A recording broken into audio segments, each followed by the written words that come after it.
The morning sun cast long shadows across Millbrook's main street as Robert Hayes pushed open the heavy oak doors of the town library. At 65, he moved with the careful precision of a man who had learned long ago that every step mattered. His weathered hands, marked by decades of salt water and service, gripped the keys that unlocked not just doors, but another day of quiet purpose. Robert had been volunteering at the Millbrook Public Library for 3 years now. 5 days a week, 8 hours a day, helping patrons find books, organizing shelves, and maintaining the peaceful sanctuary that books provided. The job paid nothing, but it filled the hollow spaces that retirement had carved into his life.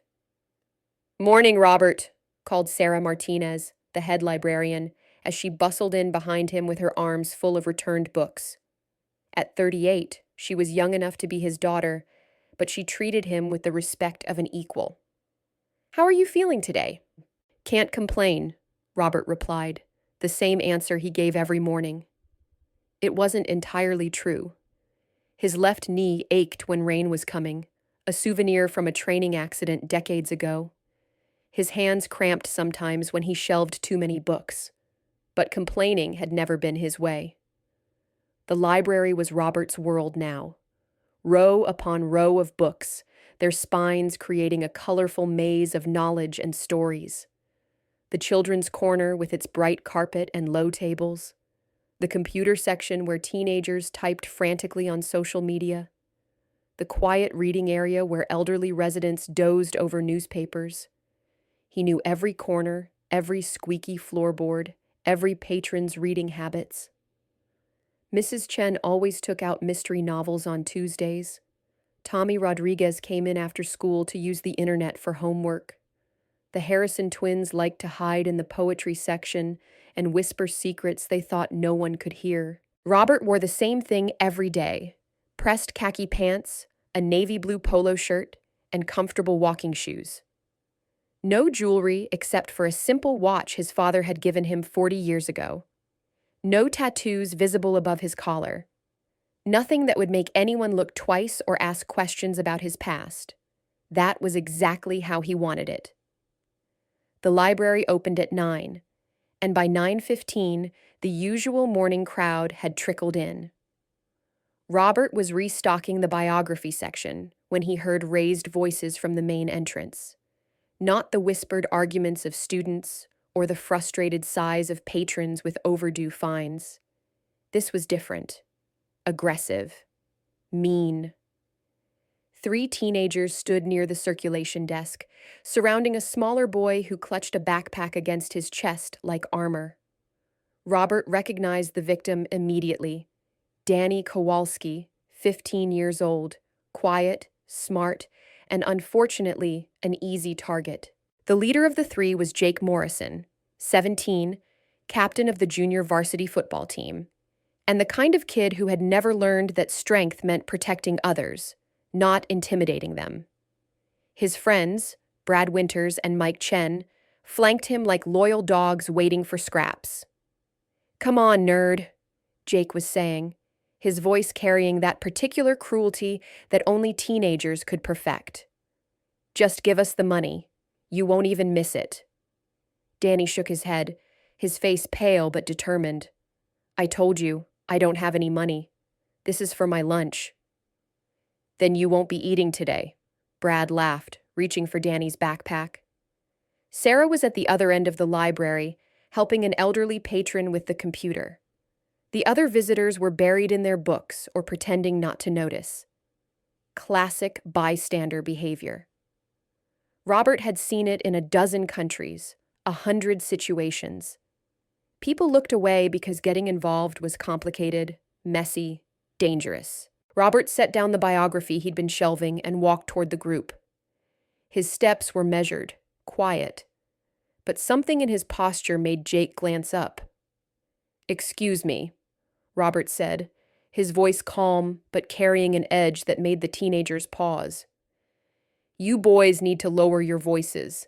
This is a library." Jake smirked. "Oh, look, the old man thinks he's in charge." He turned back to Danny.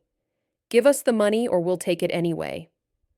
Robert stepped closer, not threatening, not aggressive, just present. That's enough. Leave the boy alone. Or what? Jake pushed, stepping toward Robert. At 17, he was 6 feet tall, muscled from football training, and used to intimidating adults who didn't want to deal with teenage problems. You gonna call our parents? Make us sit in timeout? Robert looked at Jake for a long moment. The boy saw an old man, gray-haired and soft around the middle, someone who shelved books and helped kids with their homework, someone harmless. Jake saw wrong. I'm asking you nicely, Robert said. Walk away. Find something better to do with your time. Brad laughed. Yeah, right. Come on, Grandpa. Mind your own business before you get hurt. The word grandpa hit Robert like a physical blow. Not because it was insulting, but because it reminded him of everything he'd lost. The grandchildren he'd never had. The family barbecues he'd never hosted. The normal life he'd traded for 25 years of service in places most people couldn't pronounce. But Robert didn't flinch, didn't raise his voice, didn't clench his fists. Instead, he stepped between the bullies and Danny, positioning himself with the subtle precision of someone who had been trained to read rooms, assess threats, and respond accordingly. Danny, he said without taking his eyes off Jake, go to Mrs. Martinez's desk. Stay there until I come get you. Danny hesitated for just a moment, then scurried away, clutching his backpack. Jake's face reddened. You think you're some kind of hero, old man? This is none of your business. It became my business when you brought it into my library, Robert replied calmly. Your library? Mike sneered. You're just a volunteer. You don't even work here. Robert nodded slowly. You're right. I don't work here. I choose to be here. There's a difference. Jake stepped closer, close enough that Robert could smell the teenager's cologne and see the acne scars beneath his foundation. You know what? I think you need to learn some respect. Jake's hand moved toward Robert's chest, intending to shove him backward, to assert dominance through physical intimidation. It was a move that had worked on teachers, librarians, store clerks, and other adults who were more concerned with avoiding confrontation than standing their ground. Jake's hand never made contact. In one fluid motion that took less than 2 seconds, Robert caught Jake's wrist, applied pressure to a specific point that made the teenager's knees buckle, and guided him down until he was kneeling on the library floor.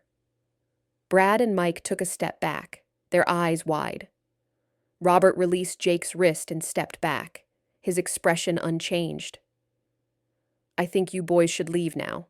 Come back when you've learned some manners. Jake scrambled to his feet, his face a mixture of pain, embarrassment, and rage. You can't do that. I'm calling the police. Good idea, Robert said. I'll wait right here. The 3 teenagers looked at each other, suddenly uncertain. They had expected anger, shouting, maybe a chase through the library stacks. They hadn't expected calm competence from a man who looked like their grandfather. This isn't over, Jake muttered, backing toward the door. Yes, it is, Robert replied quietly. Don't come back here until you're ready to behave like decent human beings. The 3 bullies left, their bravado deflating like punctured balloons.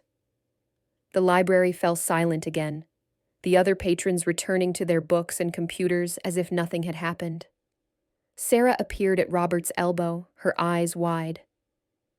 Robert, what just happened? I saw Jake on his knees, but... Just a misunderstanding, Robert said, straightening his polo shirt. Nothing to worry about.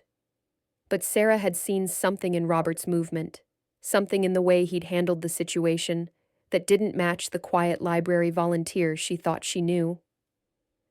Danny emerged from behind the circulation desk, still clutching his backpack. Mr. Hayes? Thank you. Thank you. Robert smiled, the first genuine smile he'd managed all morning. You don't have to thank me, son. Just, if those boys give you trouble again, you let me know, okay? Danny nodded and hurried away to find a quiet corner where he could study in peace. Sarah watched Robert return to the biography section as if nothing had happened, but something had changed. She couldn't quite put her finger on it, but the man restocking books with careful precision wasn't quite the same man who had walked in that morning. Word traveled fast in a small town. By lunchtime, half of Millbrook knew that old Robert Hayes had somehow put Jake Morrison on his knees in the library. The story grew with each telling. Some said Robert had used martial arts. Others claimed he'd been a police officer. A few whispered that he might have military training. Robert ignored the speculation and continued his work. Books needed shelving, patrons needed help, the library needed tending. That was enough. But Jake Morrison wasn't finished. 3 days later, Robert was walking home from the library when a pickup truck pulled up beside him. Jake leaned out the passenger window, his face twisted with anger and embarrassment. "Hey, old man! We need to talk." Robert kept walking. The truck crawled along beside him, matching his pace. In addition to Jake, Robert counted 4 other teenagers in the vehicle. The odds were getting worse. "I said we need to talk," Jake shouted.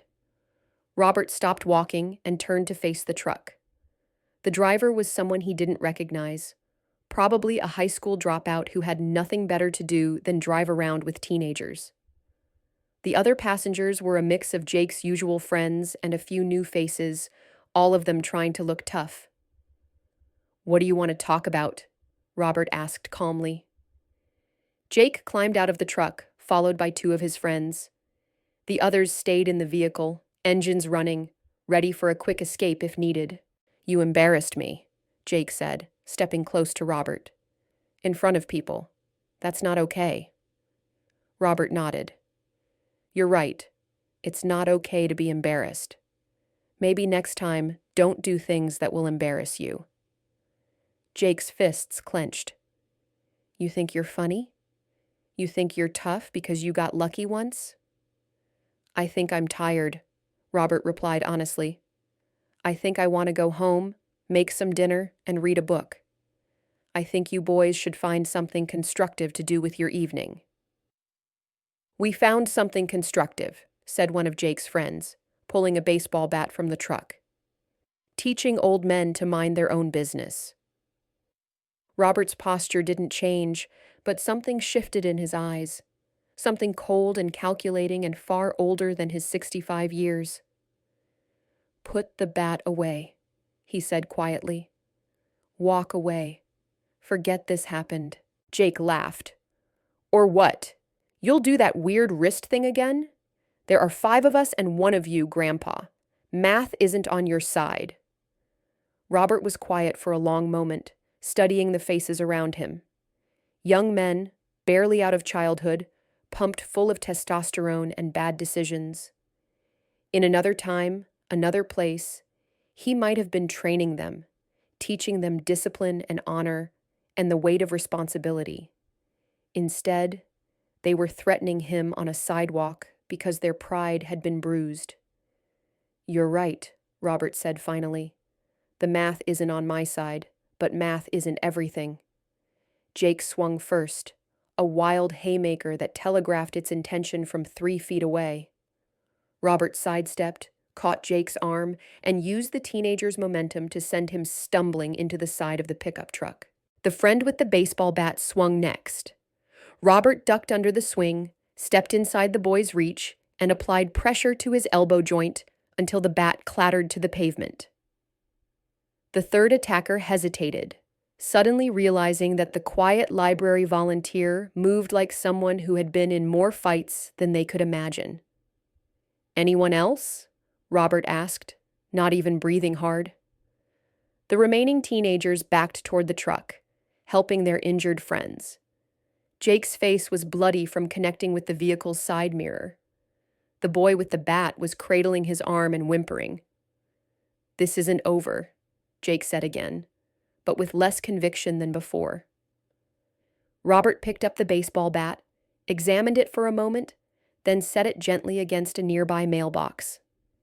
Yes, it is. If I see any of you near Danny Kowalski again, if I hear about you bothering other kids, if you so much as look at the library sideways, there will be consequences. You can't threaten us, Jake said weakly.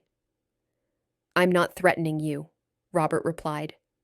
I'm explaining the natural consequences of your choices. You can choose to leave people alone and find better things to do with your time.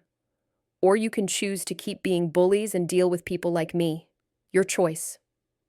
The teenagers climbed back into the truck and drove away, leaving Robert alone on the sidewalk as the sun set behind him. He continued walking home, his steps as measured and calm as always.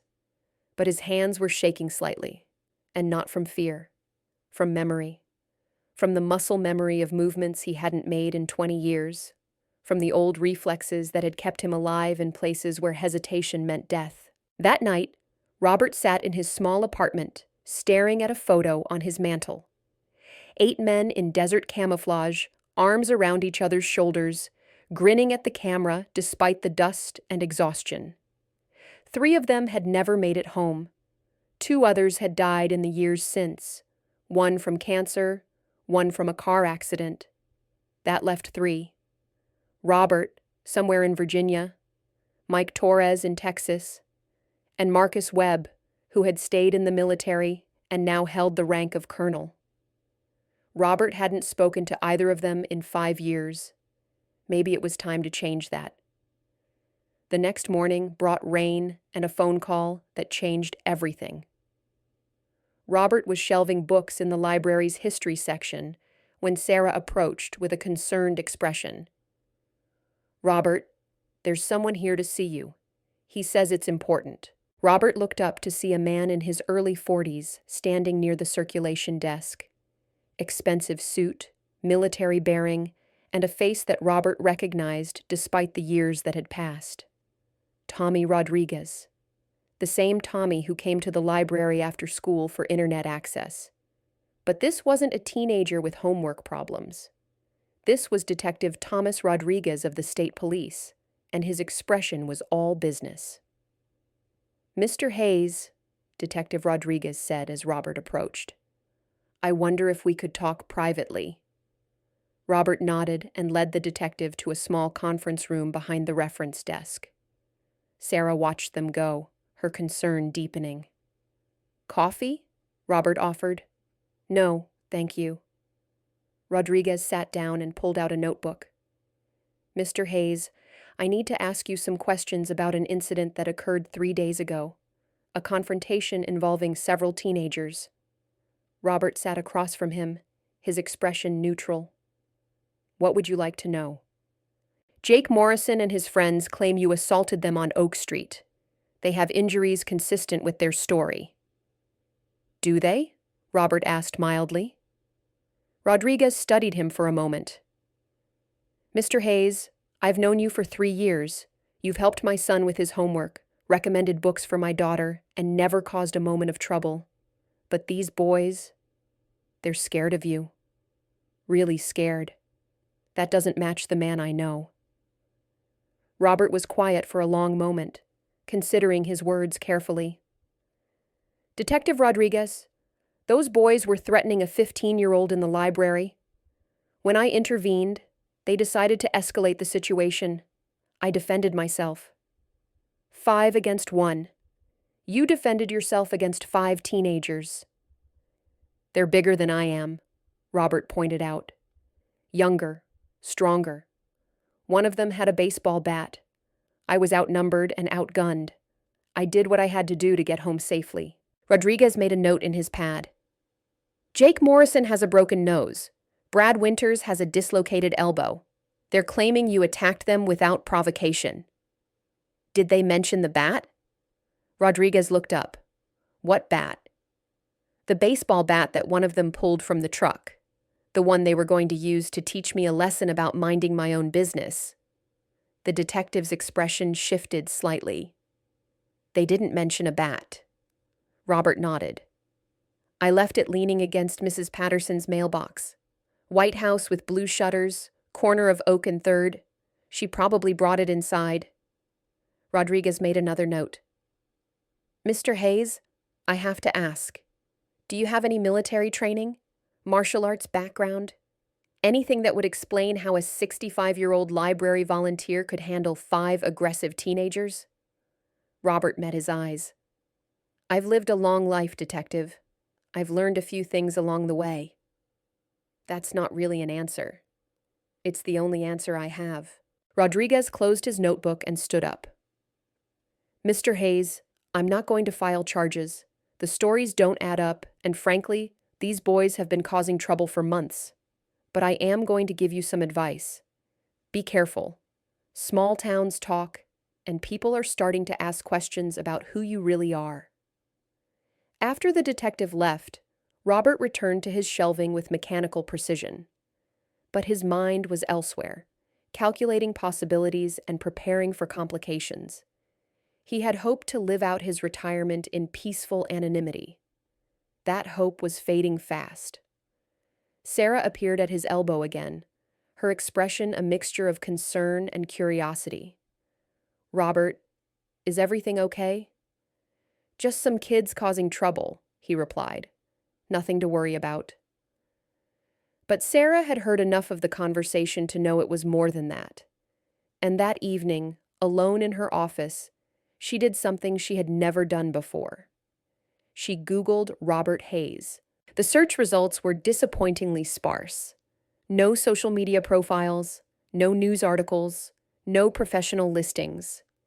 It was as if Robert Hayes had barely existed before arriving in Millbrook 3 years ago. That was unusual. In the digital age, everyone left traces. Everyone had some kind of online presence, however minimal. The only people who managed to stay completely off the grid were those who worked very hard to remain invisible. Sarah tried different search terms. Robert Hayes Military, Robert Hayes Navy, Robert Hayes Veteran. Still nothing useful. Finally, on impulse, she tried Robert Hayes Special Forces. The search returned one result, a newspaper clipping from 15 years ago, archived in a military history database. The headline read, Local Heroes Return from Afghanistan. The article was brief, just a few paragraphs about soldiers returning to their home states after deployment. One paragraph mentioned a Robert Hayes from Virginia, identified as a member of an unspecified special operations unit. The article noted that details of his service were classified, but that he had received commendations for extraordinary valor in combat operations. Sarah stared at the screen for a long time, pieces of a puzzle falling into place. The way Robert moved, the way he had handled Jake Morrison, the way he seemed to assess every room he entered, every person he met. The quiet library volunteer was more than he appeared to be. Much more. And if Sarah could figure that out with a simple internet search, how long before others did the same? The answer came sooner than she expected. The next morning, Robert arrived at the library to find a man waiting by the front doors. Tall, lean, with silver hair, and the kind of bearing that suggested authority. He wore a well-tailored civilian suit, but something about him screamed military.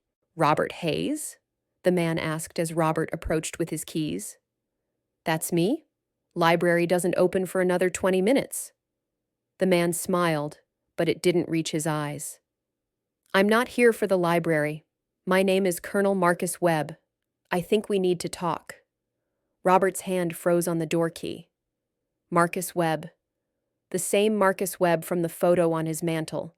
His former team leader, his mentor, his friend. The man he hadn't spoken to in 5 years. Hello, Marcus, Robert said quietly. What brings you to Millbrook? You do. We need to talk. Privately.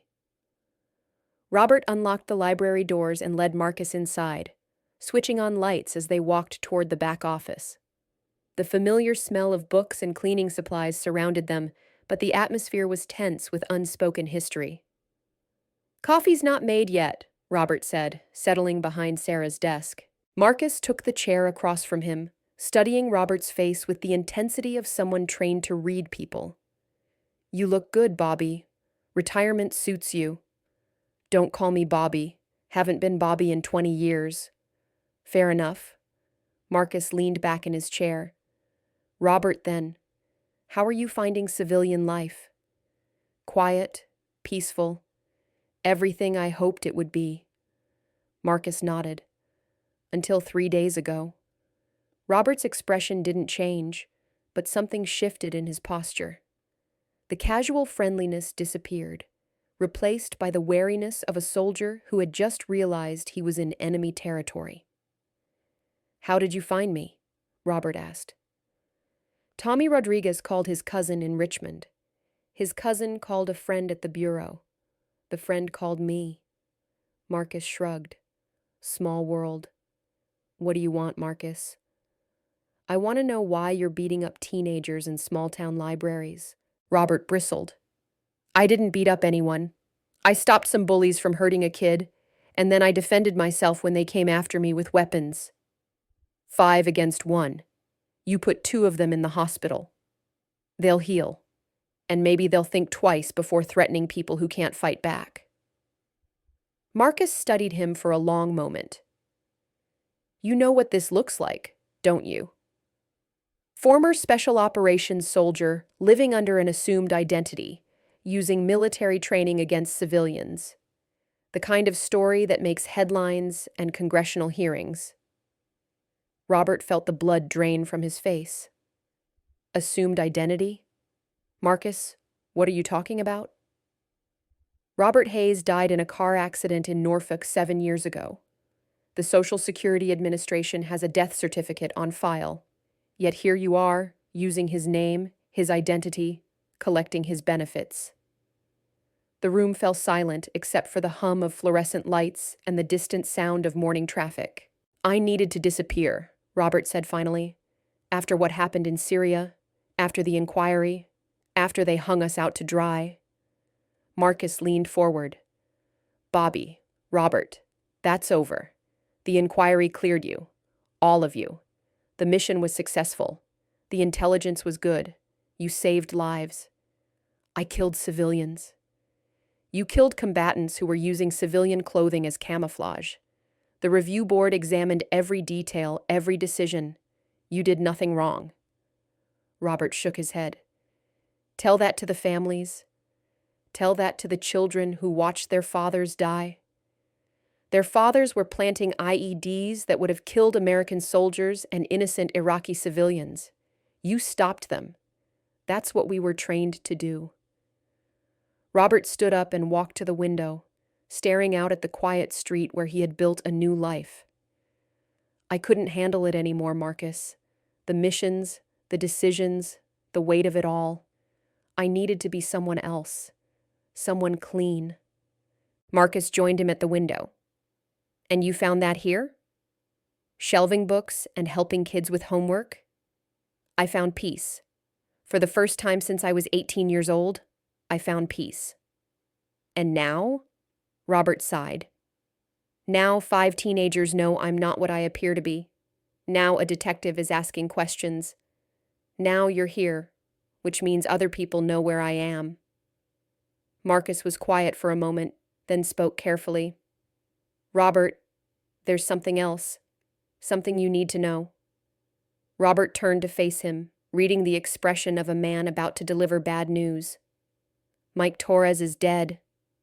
The words hit Robert like a physical blow. Mike Torres, the 3rd member of their original team. The Joker, the optimist, the one who always found something to laugh about even in the worst situations. "How?" Robert asked quietly. "Suicide, 3 weeks ago. Left a note saying he couldn't handle the memories anymore." Robert closed his eyes, feeling the weight of another loss, another friend who hadn't made it home from wars that had ended years ago. "His wife called me," Marcus continued. "Asked me to find you, to let you know. She thought you should be at the funeral, but I was already dead. Officially, yes. Robert returned to his chair, suddenly feeling every one of his 65 years. Why are you really here, Marcus? It's not just about Mike, and it's not just about the teenagers. Marcus pulled out his phone and showed Robert a news article. The headline read, Congressional Committee Reopens Syria Investigation. They're reviewing the classified missions from 5 years ago. All of them, including ours. They want to interview everyone who was involved. Robert's stomach dropped. Everyone? Everyone who's still alive. Me, you, Patterson from Delta, Williams from the SEALs, all the surviving team leaders. But I'm dead, remember? Marcus smiled grimly. That's the problem. They have records showing Robert Hayes died in Norfolk. They also have records showing a Robert Hayes has been receiving veterans' benefits in Millbrook, Virginia. Someone noticed the discrepancy. Robert stood up and began pacing, his mind working through possibilities and consequences. How long do I have? Maybe a week before they send someone official to investigate. Maybe less. What do you suggest? Marcus pulled a business card from his pocket and set it on the desk. Come back. Resume your real identity. Testify before the committee. Clear the record once and for all. Robert picked up the card. It bore the logo of a private security company and Marcus's name with the title Director of Operations. I'm offering you a job, Marcus said. Good pay, benefits, and the chance to use your skills for something worthwhile. We provide security for American companies operating overseas. Clean work, no politics, no gray areas. Robert set the card down without looking at it. And if I refuse, then eventually someone will figure out who you really are. The identity theft charges alone would put you in federal prison for 10 years. Add in the assault charges from your teenage friends, and you're looking at a very long sentence. Those weren't assault charges. I was defending myself. Against children, using military training they couldn't possibly match. A prosecutor could make that look very bad. Robert walked back to the window, watching early commuters hurry past on their way to normal jobs with normal problems. Problems that didn't involve congressional committees and assumed identities and friends who killed themselves rather than live with their memories. I need time to think, he said. Marcus stood up. You have until tomorrow. I'm staying at the Millbrook Inn if you need to reach me. He walked toward the door, then paused. Robert, for what it's worth, I understand why you ran. We've all dealt with the memories in our own ways, but running doesn't make them go away. It just postpones the reckoning. After Marcus left, Robert sat alone in the library office, surrounded by the quiet order of books and files and normal life. Outside, Millbrook was waking up to another ordinary day. Inside, Robert's carefully constructed world was falling apart. He thought about Mike Torres, who had chosen death over living with the weight of their shared experiences. He thought about the Syrian mission, the split-second decisions that had saved American lives and ended others. He thought about the congressional committee that wanted to dig up a past he had worked so hard to bury. Most of all, he thought about Danny Kowalski, the quiet 15-year-old who needed someone to stand between him and the bullies. If Robert disappeared, who would protect kids like Danny? When Sarah arrived at 9 o'clock, she found Robert at his usual station, methodically shelving books in the history section. But something was different.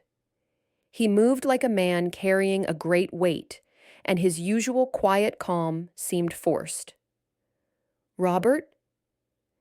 Is everything okay? He looked up, meeting her concerned gaze. Sarah, can I ask you something? Of course. If you found out that someone you trusted had been lying to you about who they were, would you be able to forgive them? Sarah considered the question carefully. I guess it would depend on why they were lying, and whether they were a good person despite the lies. Robert nodded and returned to his shelving. That's what I thought you'd say. But Sarah wasn't finished. Robert, yesterday I did some research about you. Robert's hands stilled on the book he was holding. What kind of research? I found an article about soldiers returning from Afghanistan. It mentioned someone with your name. Robert set the book down and turned to face her fully. What did it say? Not much. Just that you served in special operations and received commendations for valor. Sarah paused. Robert, who are you really? Before he could answer, the library's front door chimed and Danny Kowalski walked in. The boy looked nervous, glancing around as if expecting trouble. Mr. Hayes? Danny approached cautiously. Can I talk to you? Robert nodded, grateful for the interruption. What's on your mind, son? Those guys, Jake and his friends, they're saying things about you. Weird things. What kind of things? Danny glanced at Sarah, then back to Robert. They're saying you're some kind of secret agent or something, that you know karate and can kill people with your bare hands. Robert almost smiled. The truth was more complicated than that, but not entirely wrong. People say a lot of things, Danny. Most of it isn't true. Yeah, but... Danny hesitated. They're also saying they're going to get back at you. And at me, for getting them in trouble. Sarah stepped forward. Danny, have they threatened you directly? The boy nodded reluctantly. Yesterday after school, Jake said I better watch my back because my new best friend won't always be around to protect me. Robert felt anger rise in his chest, the old familiar heat that had gotten him into trouble before. Did you tell your parents? My dad's deployed overseas. My mom works 2 jobs. She doesn't need more problems. Robert looked at Sarah, then back at Danny. Tell you what. Why don't you spend your after-school time here for a while? Sarah can always use help with the computers, and I could use someone to help me reach the high shelves. Danny's face brightened. Really? You'd pay me? We'll call it volunteer work with privileges. You can use the computers as much as you want, and Sarah will make sure you have snacks. Sarah smiled. I think that's a wonderful idea. After Danny left to find a quiet corner for his homework, Sarah turned back to Robert. That was kind of you. It was practical. If Danny's here, Jake and his friends can't get to him. And if they try to cause trouble here, there will be witnesses. Is that all this is? Practical? Robert met her eyes. Sarah, I've spent most of my adult life in places where good people got hurt because nobody stood up for them. I can't fix the world, but I can make sure it doesn't happen in my library. Your library? Robert smiled for the first time that day. Figure of speech. But Sarah heard something in his voice, a sense of ownership and protection that went deeper than volunteer work. This wasn't just a job for Robert Hayes, whoever he really was. This was home. That afternoon, as Robert was processing returned books, Detective Rodriguez returned. This time, he wasn't alone. A woman in a federal badge accompanied him, along with a man in an expensive suit who looked like a lawyer. Mr. Hayes, Detective Rodriguez said, his expression apologetic. This is Agent Patricia Williams from the FBI and Attorney James Parker. They need to speak with you. Robert set down the book he was holding and nodded calmly. Of course. Would you like to use the conference room? Agent Williams was in her 40s, with short brown hair and the kind of direct gaze that suggested she didn't miss much. That would be fine. As they walked toward the back of the library, Robert caught Sarah's eye. She was watching with obvious concern, and he gave her a small nod that he hoped conveyed reassurance. In the conference room, Agent Williams spread several folders on the table while the lawyer took notes. "Mr. Hayes," she began, "we need to discuss some discrepancies in federal records. Specifically, records that show you died in a car accident in Norfolk, Virginia, 7 years ago." Robert remained silent, his expression neutral. "We also have records showing that someone using your name and social security number has been receiving veterans' benefits in Millbrook for the past 3 years. Can you explain this discrepancy?" Robert looked at Detective Rodriguez, who seemed uncomfortable with the entire situation. "Detective, am I under arrest?" "Not at this time," Rodriguez replied, "but these are serious allegations." Robert turned back to Agent Williams. "I'd like to speak with a lawyer before answering any questions." The lawyer, Parker, leaned forward. "Mr. Hayes, cooperation would be in your best interest. Identity theft is a federal crime. Veterans benefits fraud carries significant penalties. If you can explain the situation, we might be able to work something out." "I understand. I'd still like to speak with a lawyer." Agent Williams closed her folders. "That's your right. But Mr. Hayes, we know who you really are. We know about your military service, your classified missions, your disappearance after the Syria incident. Running away doesn't solve anything." She stood up. "We'll be back tomorrow with appropriate warrants. I'd suggest you use the time to consider your options." After they left, Robert sat alone in the conference room, staring at the empty chairs where his past had just caught up with his present. Through the glass door, he could see Sarah watching him with worried eyes. He had less than 24 hours to decide: disappear again, leaving behind the life he had built and the people who depended on him, or face the consequences of choices he had made years ago in the desert heat of Syria. Robert stood up slowly and walked back into the main library. Sarah was helping an elderly patron find a cookbook, but her eyes kept drifting to him. Danny was at one of the computer terminals, typing furiously on what looked like a school assignment, but Robert could see the tension in the boy's shoulders. This was his world now. These people, this place, this quiet sanctuary where knowledge lived on shelves and children came to feel safe. He had built something here, something that mattered. The question was whether he was willing to fight for it. That evening, Robert sat in his small apartment, staring at the business card Marcus had left behind. The private security job was a lifeline, a chance to return to a version of his old life without the complications of congressional hearings and federal investigations. But it would mean leaving Millbrook.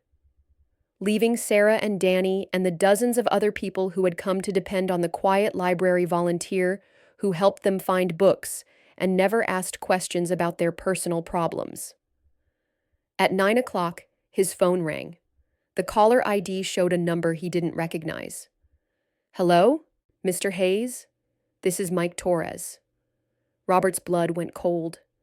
Marcus had said Mike was dead, had killed himself 3 weeks ago. "Who is this really?" A chuckle. "It's Mike, Bobby. Marcus told you I was dead, didn't he? That was the plan. Make you think you were the only one left. Make you desperate enough to take his job offer." Robert sank into his chair. "Mike? You're alive?" "Very much so, and very disappointed in our old team leader. Did he tell you about the congressional committee too?" "He said they were reopening the Syria investigation." "There is no committee. There is no investigation. Marcus is working for a private military contractor now, and he needs operators with our specific skill set. He's been tracking down old team members, feeding them stories about investigations and legal troubles, then offering them jobs." Robert felt a mixture of relief and rage building in his chest. "You're sure?" "I called my contact at the Pentagon. The Syria mission is still classified, but it's not under review. There's no committee, no hearings, no one looking for you." "Then why are federal agents asking questions about my identity?" Mike was quiet for a moment. That part might be real. Bobby, did you really steal a dead man's identity? Robert rubbed his forehead. I needed to disappear. After Syria, after everything we saw and did, I couldn't handle being myself anymore. I get it. We've all been there. But federal agents don't usually investigate veterans' benefits fraud unless someone tips them off. You think Marcus? I think Marcus needed leverage to convince you to take his job. What better way than to create a federal investigation that makes your current life impossible? Robert stood up and began pacing his small living room. That son of a bitch. Hey, he's still our friend. Misguided, but not evil. He genuinely believes he's helping us, giving us purpose again, putting the team back together. By destroying the life I built here? Mike's voice softened.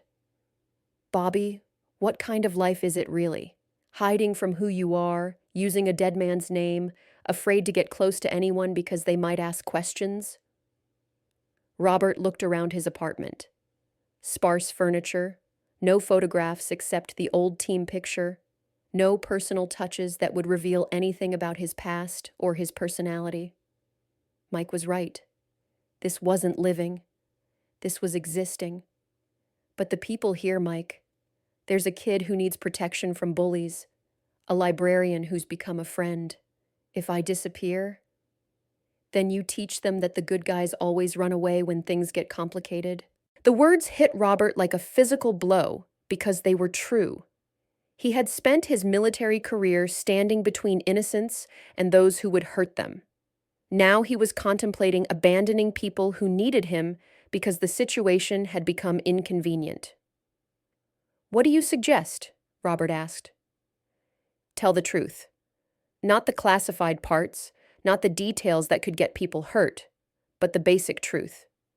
You're a veteran who needed time to heal, who found peace in a small-town library, who's not ready to give that up.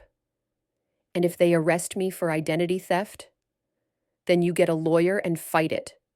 But Bobby, hiding from the FBI isn't a long-term strategy. Eventually, they'll find you wherever you run. After Mike hung up, Robert sat in the darkness of his apartment, thinking about truth and consequences and the weight of choices. Outside his window, Millbrook slept peacefully, unaware that one of its residents was contemplating a decision that would change everything. At 6 a.m, Robert's phone rang again. This time it was Sarah. Robert, I'm at the library early. There's something you need to see.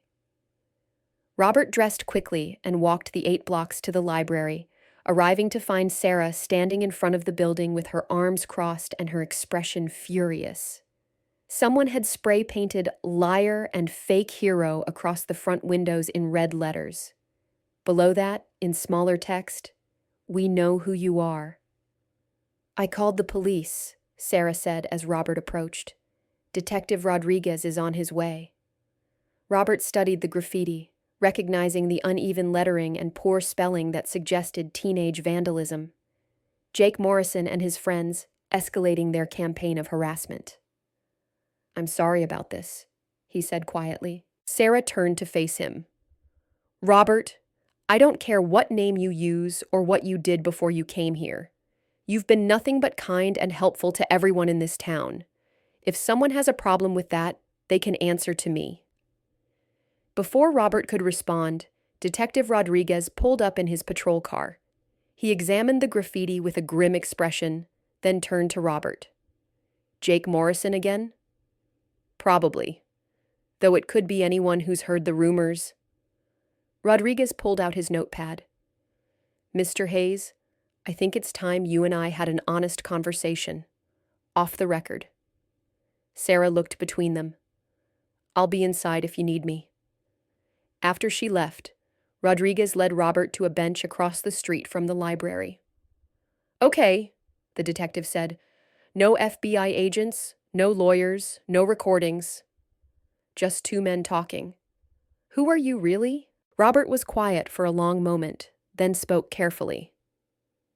I'm exactly who I appear to be. A retired veteran who volunteers at the library and minds his own business. And the identity issues? Sometimes people need to start over. Sometimes the person you were doesn't fit the person you want to become. Rodriguez nodded slowly. I did 2 tours in Iraq, 4th Infantry Division. I've seen what that kind of service can do to a man. Then you understand. I understand the need to heal. I don't understand the need to break federal laws. Robert met his eyes. If you had to choose between following the law and protecting your family, which would you choose? Are you saying you broke the law to protect someone? I'm saying that sometimes the right choice isn't the legal choice. Rodriguez closed his notepad. The FBI agents will be back this morning with warrants. They'll search your apartment, your locker here at the library, probably impound your truck. If you're planning to run, now would be the time. I'm not running. Then what are you going to do? Robert stood up and looked at the library, its windows scarred with accusations, but its doors still promising sanctuary to anyone who entered. I'm going to tell the truth, and then I'm going to deal with whatever consequences come from that. Rodriguez stood as well. For what it's worth, I hope it works out. This town needs more people like you, whatever your real name is. At 9 o'clock, Agent Williams returned with 2 other federal agents and a handful of official-looking documents. They found Robert at his usual station, calmly shelving books in the biography section. Mr. Hayes, Agent Williams said, we have warrants to search this premises and your residence. You're also under arrest for identity theft and veterans benefits fraud. Robert set down the book he was holding and turned to face her. Before you do that, there's something you should know. Agent Williams raised an eyebrow. What's that? My real name is Robert Joseph Hayes. I served 25 years in the United States Army, including multiple deployments with special operations. I retired with full honors and began receiving veterans benefits under my legal name. The agent looked confused. Mr. Hayes, our records clearly show... Your records show that a Robert J. Hayes died in a car accident in Norfolk 7 years ago. That was a different person with a similar name. I can provide fingerprints, DNA samples, and military records to prove my identity. Agent Williams exchanged glances with her colleagues. Mr. Hayes, if that's true, why didn't you say so yesterday? Because I wanted to consult with someone who could verify the military records before making any statements. It wasn't entirely true, but it wasn't entirely false either. Robert had spent the night on the phone with Mike Torres, who had confirmed the details of his military service and retirement. And who would that be? As if on cue, Marcus Webb walked through the library's front doors, followed by a man in army dress uniform whom Robert recognized as Colonel James Patterson, their former commanding officer. Agent Williams, Marcus said, approaching the group. I'm Colonel Marcus Webb, and this is Colonel Patterson. We're here to verify Mr. Hayes' identity and military service record. Agent Williams looked increasingly frustrated. And you can prove that this man is who he claims to be? Colonel Patterson stepped forward and handed her a thick folder. These are Mr. Hayes' complete military records, including fingerprints and photographs taken throughout his career. You'll find they match your suspect exactly. Agent Williams opened the folder and began scanning the documents.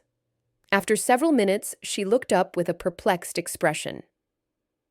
These records show continuous service from 1978 to 2003, with retirement to Virginia. There's no indication of death or identity theft. Marcus nodded. That's because there wasn't any. Agent Williams, I believe you've been investigating a clerical error. 2 men with similar names, both living in Virginia, both veterans. It's not uncommon. The federal agents huddled together for a whispered conversation. Robert watched them with careful calm, but inside he was calculating escape routes and response options. Old habits died hard. Finally, Agent Williams approached him again. Mr. Hayes, we're going to need to verify these documents independently. Until then, you're not under arrest, but we ask that you remain available for questioning. I'll be here, Robert said simply. This is where I work. After the federal agents left, Robert turned to Marcus and Patterson with a mixture of gratitude and suspicion. Thank you, he said. But I have to ask why you're helping me after yesterday's conversation. Marcus looked uncomfortable. Bobby, I owe you an apology. I was so focused on getting the team back together that I lost sight of what was right. Mike called me last night and set me straight. Mike's alive. Very much so, and very angry with me for lying to you. Colonel Patterson stepped forward. Son, Marcus told me about your situation here, what you've built, the people you're helping. It reminds me why we served in the first place. Robert looked around the library, where normal life was slowly resuming. Sarah was helping a patron at the reference desk, casting worried glances in his direction. Danny was at his usual computer, pretending to do homework while obviously listening to every word. What happens now? Robert asked. Marcus pulled out his phone and showed Robert a text message. Mike is driving up from Texas. He should be here by tonight. The three of us thought we might stick around for a few days, help you deal with any remaining complications. What about your job offer? Marcus smiled ruefully. The job will always be there, but right now, my friends need help more than my company needs employees. Colonel Patterson nodded. Besides, I'm curious to see this library that's turned a special operations soldier into a reading specialist. As if summoned by the mention of reading, Danny approached the group with careful curiosity. Mr. Hayes, are you okay? Those people looked like trouble. Robert smiled, the first genuine smile he'd managed in days. Just some paperwork problems, Danny. Everything's fine. Danny studied the three men in their military bearing and expensive clothes. Are these your friends? Old friends, Robert confirmed. From the army. Danny's eyes widened. You were really in the army? Jake Morrison said you were, but I thought he was just making stuff up. Marcus chuckled.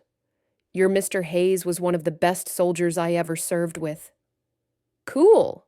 Did you guys fight in wars and stuff? Robert and Marcus exchanged glances. We served our country, Robert said carefully. Sometimes that meant going to dangerous places. Danny nodded solemnly. My dad's deployed right now, in Afghanistan. He says he's helping people there. I'm sure he is, Colonel Patterson said gently. That's what soldiers do. We help people. After Danny returned to his computer, Sarah approached the group with coffee from the staff break room. Gentlemen, I don't know what just happened here, but I want to thank you for helping Robert. Marcus accepted the coffee gratefully. Ma'am, Robert's helped more people than you know. It's time someone returned the favor. Sarah studied Robert's face. So, this is all over? The federal investigation, the identity questions?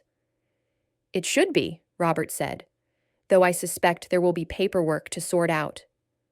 And the other problem? The teenagers who've been harassing you? Colonel Patterson raised an eyebrow. What teenagers? Robert quickly explained the situation with Jake Morrison and his friends, including the vandalism that morning and the threats against Danny. When he finished, Marcus was shaking his head. Bobby, you can't let a bunch of kids run you out of town. I'm not running anywhere, but I also can't keep escalating conflicts with minors. No, Patterson agreed. But there are other ways to handle bullies. That afternoon, while Robert worked his normal shift at the library, Marcus and Patterson took a walk through downtown Millbrook. They visited the police station, where they had a long conversation with Detective Rodriguez about teenage harassment and community safety. They stopped by the high school, where they spoke with the principal about bullying policies and the importance of protecting vulnerable students. Most importantly, they visited Jake Morrison's house. Robert didn't learn about this visit until the next morning when Jake appeared at the library with his parents in tow. The teenager looked subdued, almost frightened, while his parents appeared mortified. "Mr. Hayes," Jake's father said, extending his hand. "I'm Tom Morrison. I owe you an apology on behalf of my son." Robert shook the offered hand, noting the firm grip and direct eye contact of a man taking responsibility for his family's actions. "I understand Jake has been harassing you and other patrons of this library," Morrison continued. "That behavior is unacceptable, and it stops now." Jake stepped forward reluctantly. "Mr. Hayes, I'm sorry for bothering you and for the stuff we did to the library. It won't happen again." Robert studied the boy's face, seeing genuine remorse beneath the embarrassment. "I appreciate that, Jake, but the person you really need to apologize to is Danny Kowalski." Jake nodded miserably. "He's here?" Robert pointed toward the computer section where Danny was working on his homework with careful concentration. "Jake," Robert said quietly, "Danny's father is deployed overseas, fighting to protect people like you and your family. His son deserves better treatment than he's been getting." Jake walked over to Danny's computer terminal, followed by his parents and Robert. Danny looked up nervously as they approached. "Danny," Jake said, his voice barely above a whisper, "I'm sorry for picking on you, for threatening you and trying to take your money. It was wrong, and I won't do it anymore." Danny stared at him for a moment, then nodded. "Okay." Jake's mother stepped forward. "Danny, if anyone ever bothers you again, you call us immediately. Here's our phone number." She handed him a business card. "We mean it." After the Morrison family left, Danny looked up at Robert with obvious confusion. "What happened? Why was Jake being nice to me?" Robert sat down in the chair next to Danny's computer. "Sometimes people need help learning how to treat others with respect. Jake got that help." "From who?" Robert smiled. "From some friends of mine who are very good at explaining things." Danny considered this. "Army friends?" "The best kind of friends to have when you need help." That evening, Mike Torres arrived in Millbrook driving a pickup truck loaded with camping gear and military surplus equipment. Robert met him at the Millbrook Inn, where Marcus had reserved rooms for all of them. Mike looked older than Robert remembered, grayer around the temples, with lines around his eyes that spoke of years spent squinting into desert sun. But his smile was the same one that had gotten them through impossible missions and impossible situations. "Bobby," Mike said, wrapping Robert in a fierce hug. "You look good. Domestic life agrees with you." "It did until a few days ago," Robert replied. "Now I'm not sure what comes next." Marcus joined them on the hotel's small patio, carrying 3 beers from the minibar. "What comes next is we figure out how to clean up the mess I made. The federal investigation should resolve itself," Patterson added, settling into a 4th chair. "The records I provided will confirm your identity, but there may still be questions about benefits and documentation." Robert accepted a beer and took a long swallow. "I can handle questions. What I can't handle is putting other people at risk because of my past." Mike leaned forward. "Bobby, what exactly are you afraid of? That someone will find out you served your country? That you did classified missions in dangerous places? That you earned medals for valor under fire? I'm afraid that Sarah and Danny and the other people I care about will get hurt because of who I used to be." "And who were you?" Marcus asked quietly. "Really? Strip away the classifications and the mission reports in the official records. Who were you?" Robert was quiet for a long moment, staring out at the small town where he had built a new life.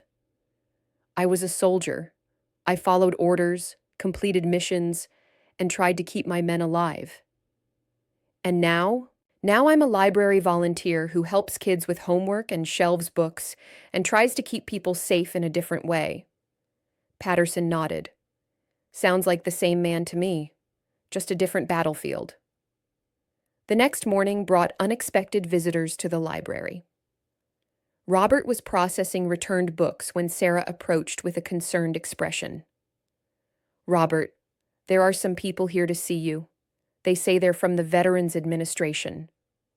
Robert looked up to see two men in business suits standing near the circulation desk. They appeared official but non-threatening, more like bureaucrats than investigators. "Mr. Hayes," the older man said as Robert approached. "I'm David Chen from the VA Regional Office. This is my colleague, Michael Patterson. We're here to discuss some irregularities in your benefits records." Robert nodded calmly. "Of course.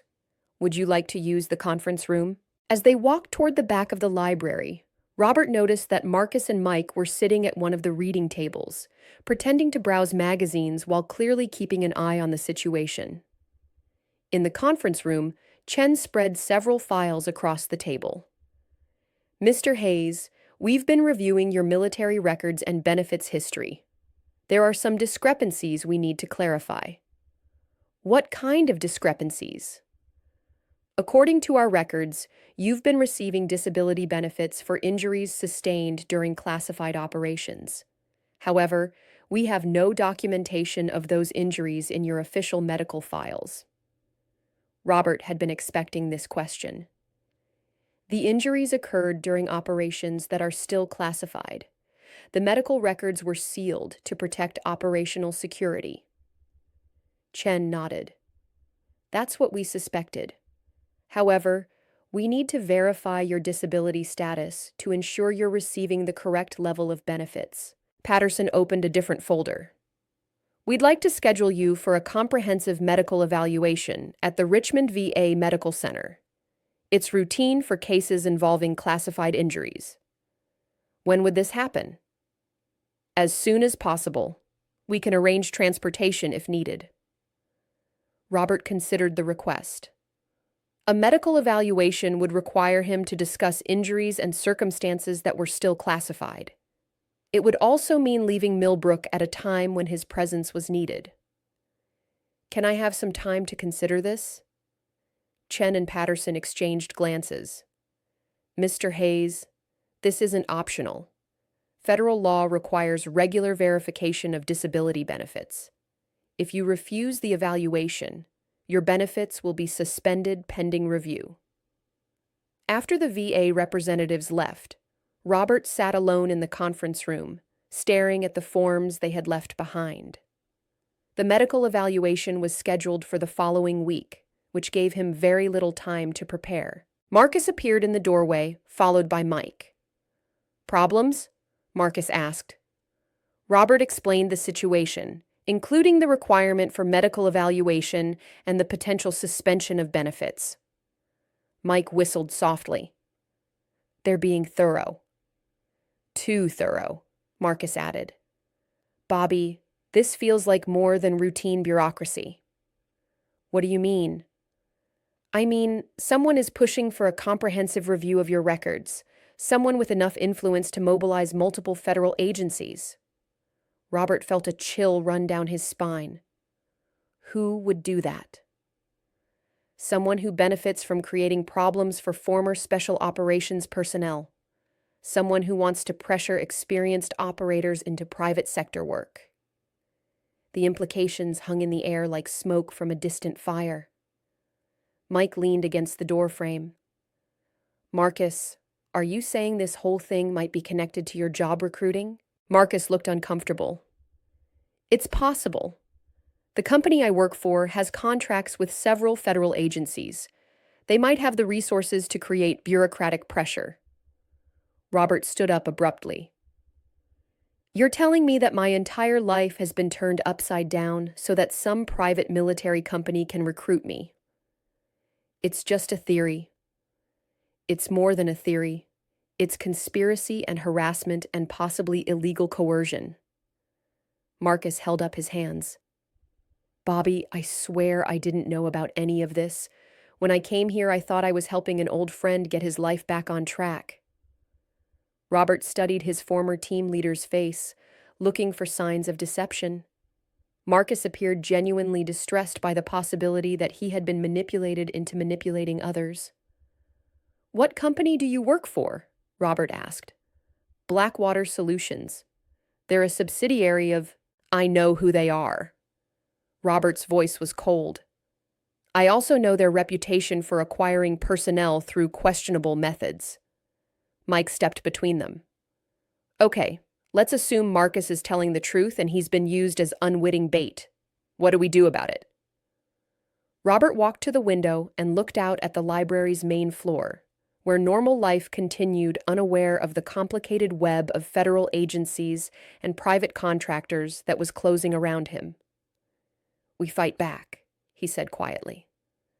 "How?" Robert turned to face his old teammates. "The same way we always did. We gather intelligence, identify the real enemy, and eliminate the threat." That afternoon, while Robert continued his normal library duties, Marcus and Mike began making phone calls.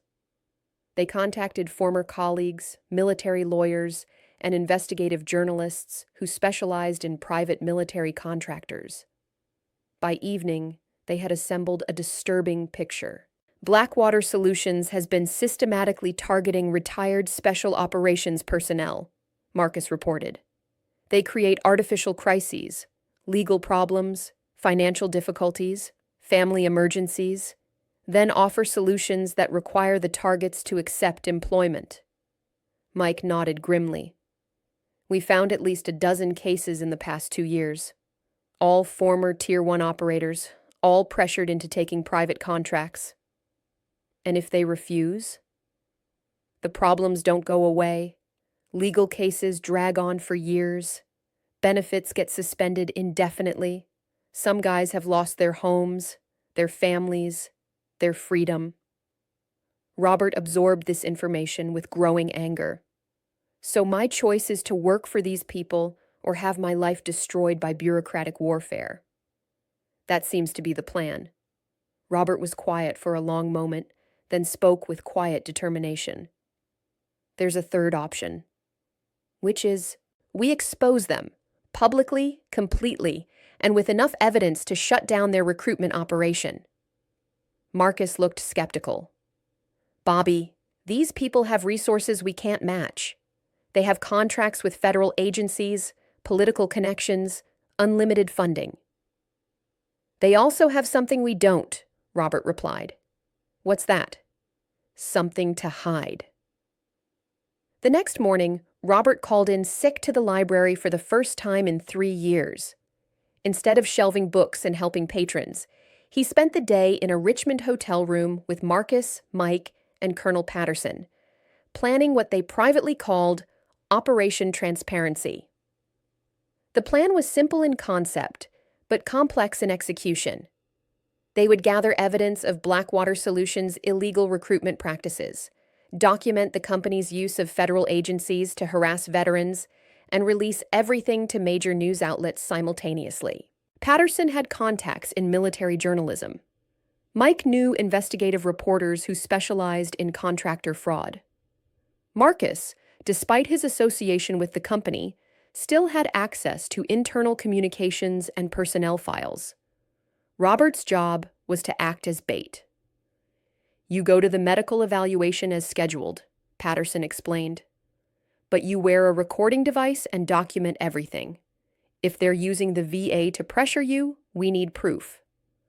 "What if they discover the recording?" "Then we go to Plan B." "Which is?" Marcus smiled grimly. "We make a lot of noise and hope someone with integrity is listening." The Richmond, Virginia Medical Center was a sprawling complex of buildings connected by covered walkways and landscaped courtyards. Robert arrived early for his appointment, wearing casual clothes and carrying a small backpack that contained more electronics than most people would recognize. The recording equipment was military grade, borrowed from Patterson's contacts at Fort Bragg. It included a wireless microphone no larger than a shirt button and a digital recorder that could capture 8 hours of conversation. Robert's appointment was with Dr. Margaret Foster, a psychiatrist who specialized in combat-related trauma. Her office was on the fourth floor of the main medical building, with windows overlooking the hospital's memorial garden. "Mr. Hayes," Dr. Foster said as he entered, "please have a seat. I've reviewed your file, and I have to say it's quite unusual." Robert settled into a comfortable chair across from her desk. "Unusual how?" "Your military records indicate extensive combat experience and multiple injuries, but your medical files are almost completely classified. In 30 years of practice, I've never seen anything quite like it." Dr. Foster was in her 50s, with graying hair and the kind of calm demeanor that suggested she had heard every possible story of military trauma.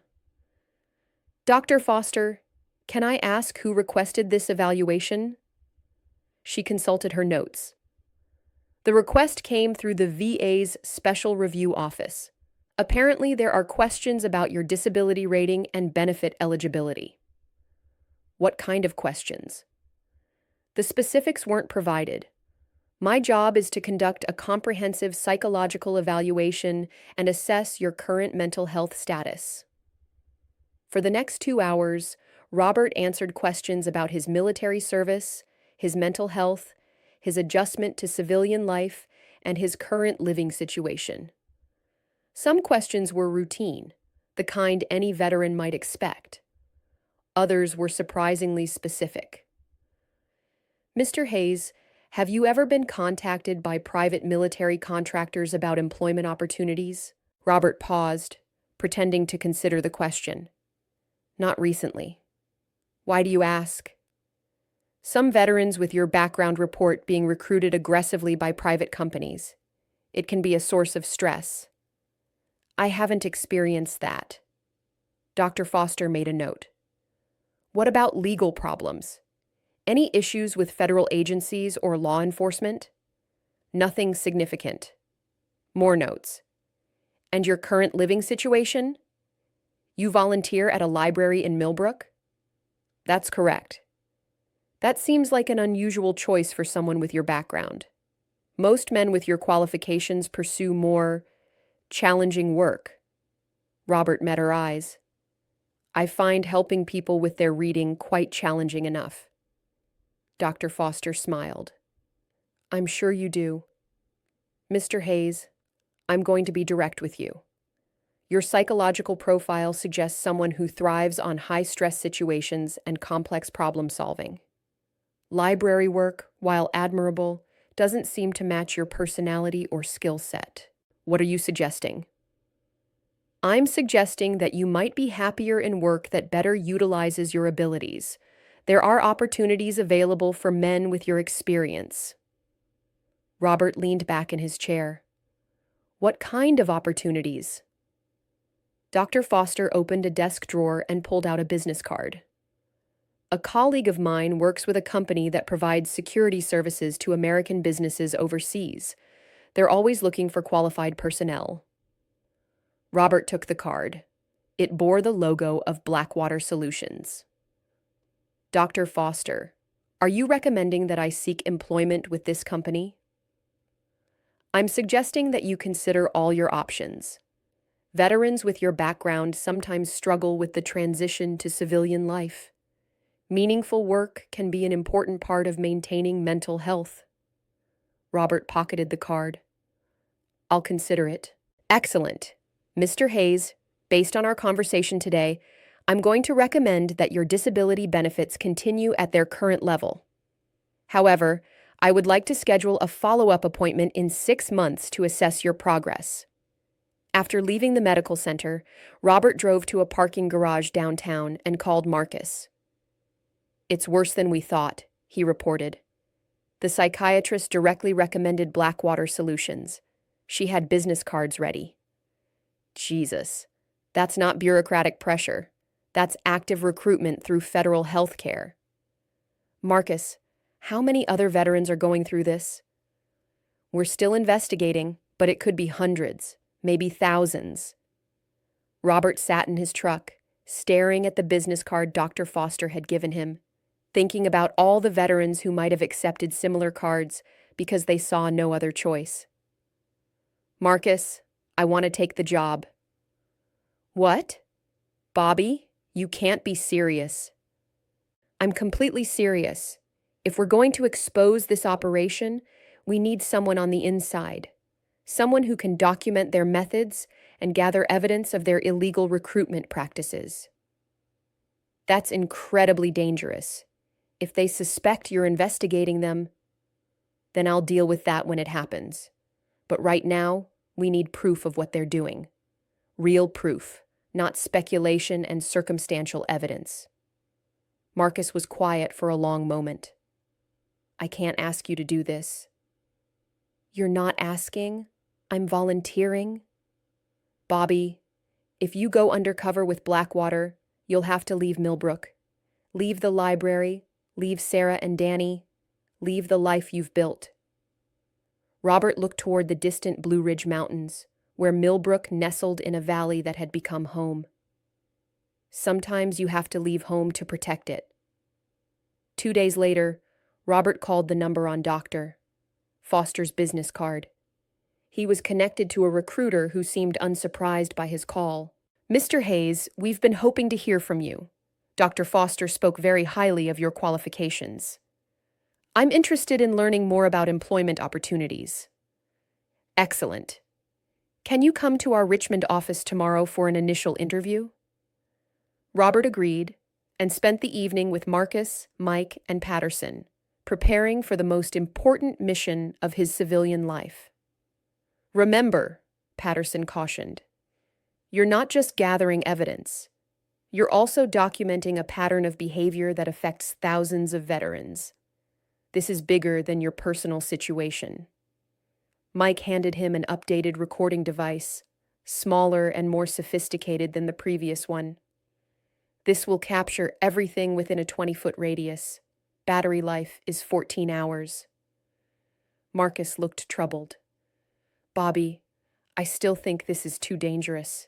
If they discover what you're doing, then I'll improvise. We always did. This isn't a military operation. There's no backup, no extraction plan, no rules of engagement. Robert smiled. Marcus, I've been operating without backup for 3 years. I'll manage.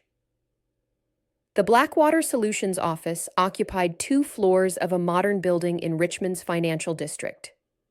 The lobby featured American flags, military memorabilia, and photographs of contractors in desert camouflage. Robert's interviewer was a man named David Keller, a former Army Ranger who had transitioned to private security after leaving active duty.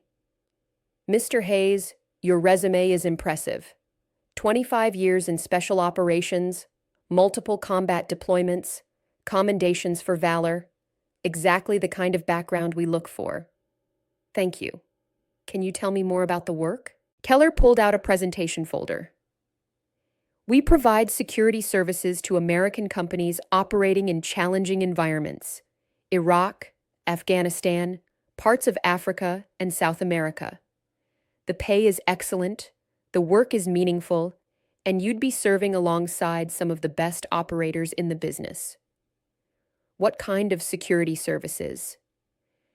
Personal protection, facility security, convoy escort, some training of local security forces, clean work, professional operations, full legal support. Robert nodded. And the compensation? Starting salary is $180,000 annually, plus hazard pay, plus benefits. Most of our contractors earn between $250,000 and $400,000 per year, depending on deployment length and assignment risk level. It was more money than Robert had ever imagined making, enough to solve any financial problems a veteran might face. Mr. Hayes, I have to ask, what changed your mind about seeking this kind of employment? Most men with your background are recruited immediately after leaving active duty. Robert had prepared for this question. I needed time to decompress from military life. I've been doing volunteer work for a few years, but I'm ready for something more challenging. Keller made notes in Robert's file. Volunteer work is admirable, but it doesn't pay the bills, especially if you're having problems with VA benefits or federal bureaucracy. Problems? We find that many veterans face unexpected complications with their benefits. Evaluations, reviews, questions about disability ratings. It can be very stressful, especially if your benefits get suspended during the review process. Robert kept his expression neutral. I haven't experienced those problems. Not yet. But the VA has been cracking down on disability fraud. They're reviewing cases involving classified injuries, questioning ratings that can't be verified through normal medical records. That sounds concerning. Keller leaned forward. Mr. Hayes, can I be direct with you? Robert nodded. Veterans with your background are targets. The government is looking for ways to reduce benefits costs. Private companies are looking for experienced operators. You can either wait for your benefits to be challenged and hope you can defend them, or you can take control of your financial future. By accepting employment with Blackwater Solutions. By accepting employment with a company that values your skills and pays accordingly. Robert pretended to consider this. What would be the next step? Medical evaluation, psychological assessment, background investigation, and skills testing. The entire process takes about 2 weeks. Then, if you're accepted, immediate deployment to an assignment that matches your capabilities. Where would that be? Keller smiled. That depends on current contracts and operational needs, but I can guarantee it won't be boring. After leaving the Blackwater office, Robert drove to a coffee shop where Marcus was waiting with a laptop and secure phone. How did it go? Marcus asked as Robert sat down. Better than expected. They're not even trying to hide the coercion.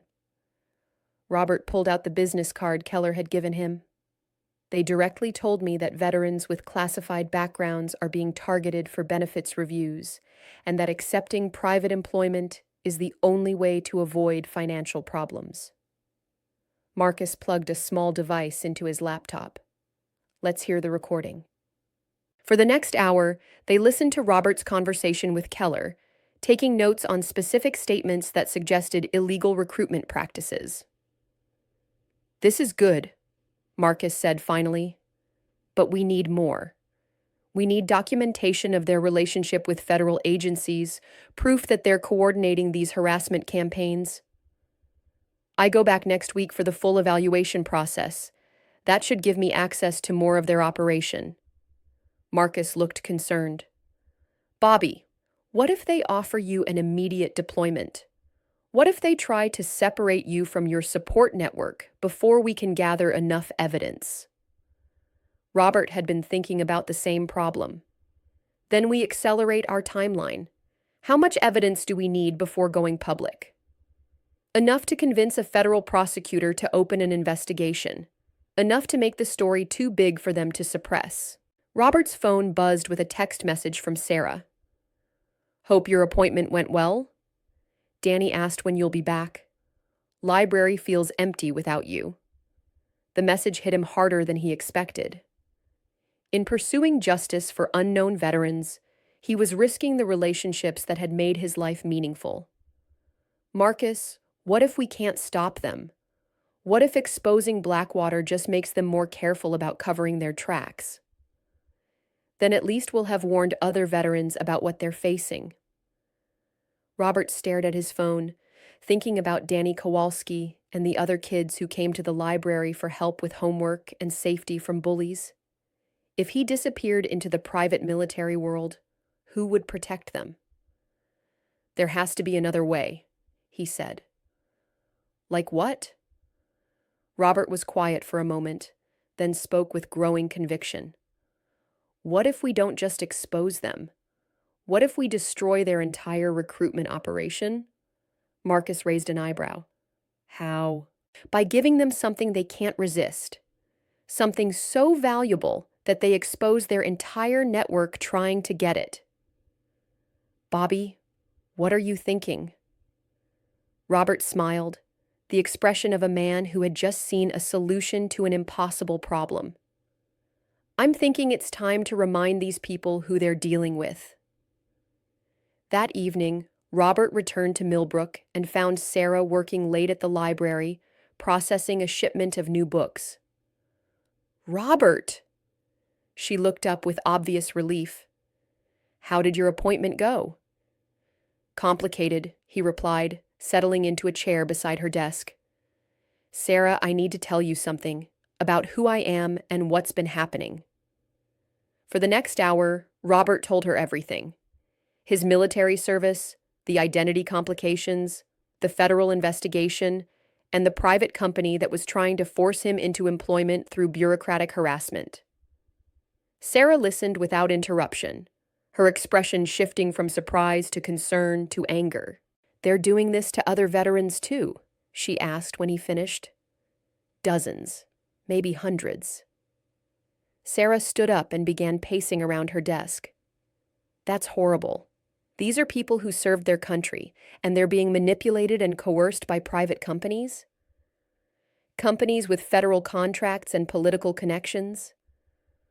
What are you going to do about it?" Robert met her eyes. "I'm going to stop them." "How?" "By being the kind of veteran they can't afford to lose." The next morning, Robert called David Keller at Blackwater Solutions. "Mr. Keller, I've been thinking about our conversation yesterday. I'm very interested in moving forward, but I have some concerns about the timeline." "What kind of concerns?" "I have commitments in my current community that I need to resolve before I can deploy. People who depend on me." Keller's voice sharpened slightly. "Mr. Hayes, opportunities like this don't wait for personal convenience. We have immediate openings that match your qualifications." "I understand, but I also have value as an employee precisely because I'm the kind of person who honors commitments. You wouldn't want to hire someone who abandons responsibilities when it's convenient." There was a pause. "What timeline are you proposing?" 60 days. That gives me time to transition my current responsibilities and prepare properly for deployment." "Mr. Hayes, I have to be honest with you. Our clients have urgent needs. Waiting 60 days could mean missing the opportunity entirely. And if I accept immediate deployment but my personal situation creates distractions or complications, I won't be the operator you need me to be." Another pause. "Let me discuss this with my supervisor and get back to you." After hanging up, Robert called Marcus. "They want immediate deployment, which means they're planning to isolate me before I can cause problems. But I think I convinced them to wait." "How?" "By making delay sound like a professional necessity rather than personal preference." Marcus chuckled. "Classic Bobby. Turn their recruitment pressure into a demonstration of your value as an employee." "Marcus, while they're deciding whether to wait for me, I need you to do something." "What?" "Find out who their current high-value target is, the veteran they want most but haven't been able to recruit. Why? Because we're going to give them exactly what they want, and then we're going to make them regret it." Mike Torres arrived in Millbrook that afternoon, driving a rented SUV loaded with surveillance equipment and military-grade communications gear. "Bobby," he said as they unloaded the vehicle behind the library, "Marcus told me about your plan. I think you've lost your mind." "Probably. But it's the kind of crazy that might actually work." "Explain it to me again." Robert checked to make sure they weren't being observed, then spoke quietly. "Blackwater's weakness is that they're greedy. They want the best operators, and they're willing to break laws to get them. So we give them a target they can't resist. Which is me. But not the real me. A version of me that's too valuable to pass up and too dangerous to handle properly." Mike frowned. "I don't follow." What if Robert Hayes wasn't just a retired special operations soldier? What if he was something more? Something classified and valuable enough that multiple agencies would compete to control him? "Bobby, you're talking about creating a false identity on top of your existing identity problems." "I'm talking about using their greed against them." If they think I have access to something they need, classified information, operational contacts, intelligence networks, they'll expose their entire recruitment operation trying to acquire me. Mike was quiet for a moment, considering the implications. And when they discover you don't actually have what they think you have, by then, we'll have documented their methods, identified their contacts, and gathered enough evidence to destroy their operation. And if they decide you're too dangerous to recruit and try to eliminate you instead, Robert smiled grimly. Then I remind them why special operations soldiers are called special. That evening, Robert had dinner with Sarah and Danny at a small restaurant downtown. It was the first time the three of them had eaten together outside the library, and Robert was struck by how much it felt like a family meal. "Mr. Hayes," Danny said between bites of pizza, "are you really going to leave Millbrook?" Robert looked at Sarah, who was watching him with careful attention. "I don't want to leave, Danny, but sometimes people have to do difficult things to protect the people they care about. Like my dad, he doesn't want to be deployed, but he has to be because it's his job." Something like that. Sarah spoke quietly. "Robert, are you sure there isn't another way? Something that doesn't require you to risk your safety?" Robert reached across the table and took her hand. "Sarah, there are veterans all over the country being manipulated and coerced by these people. If I don't stop them, who will? The FBI, the military, Congress, all of whom might be compromised by the same companies that are causing the problem?" Danny looked between them with the perceptive intelligence of a teenager who understood more than adults gave him credit for. "Mr. Hayes, when my dad deployed, he told me that sometimes you have to leave home to protect it. Is that what you're doing?" Robert squeezed Sarah's hand. "Yes, Danny. That's exactly what I'm doing." The next morning brought a call from David Keller. "Mr. Hayes, I spoke with my supervisor about your timeline concerns. We're prepared to offer you 60 days to resolve your personal commitments, but with conditions." "What conditions?" "You complete the evaluation process immediately. Medical, psychological, background investigation.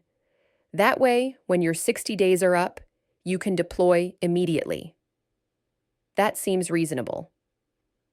"Also, we'd like to offer you a signing bonus. $25,000 paid upon completion of the evaluation process." Robert paused, pretending to consider the offer. $25,000 was more money than many veterans saw in a year. For someone facing financial difficulties due to suspended benefits, it would be irresistible. "Mr. Keller, that's a generous offer. But I have to ask, is this standard for all recruits?" "We make special accommodations for special candidates." "What makes me special?" Keller's voice became more careful. "Your background suggests capabilities that would be valuable in certain high-level operations." "What kind of operations?" "That would be discussed during the evaluation process." After hanging up, Robert immediately called Marcus. "They're escalating. $25,000 signing bonus, special accommodations, mentions of high-level operations. They think I'm more than just another retired soldier." "Based on what?" "I don't know. But Marcus, I think they have access to classified information about my military service. Information that should be sealed." Marcus was quiet for a moment. "Bobby, if they have access to your real military records, they know about Syria. They know about the missions that were buried, the operations that never happened officially. Which means they know I have knowledge and experience that could be valuable to the right buyer, or dangerous to the wrong people." Robert felt a chill run down his spine. "Marcus, what if this isn't just about recruitment? What if they're trying to neutralize veterans who know too much about classified operations?" "You mean kill them?" "I mean control them. Keep them isolated, dependent, and quiet. If you're working for a private company in some remote location, you can't talk to journalists or congressional investigators. Marcus's voice became urgent. Bobby, if that's true, you can't go through with this.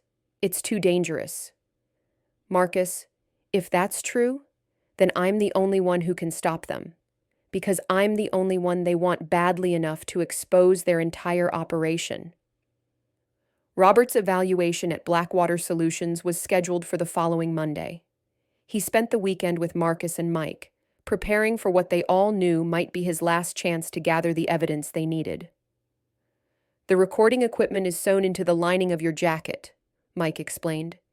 Battery life is 18 hours.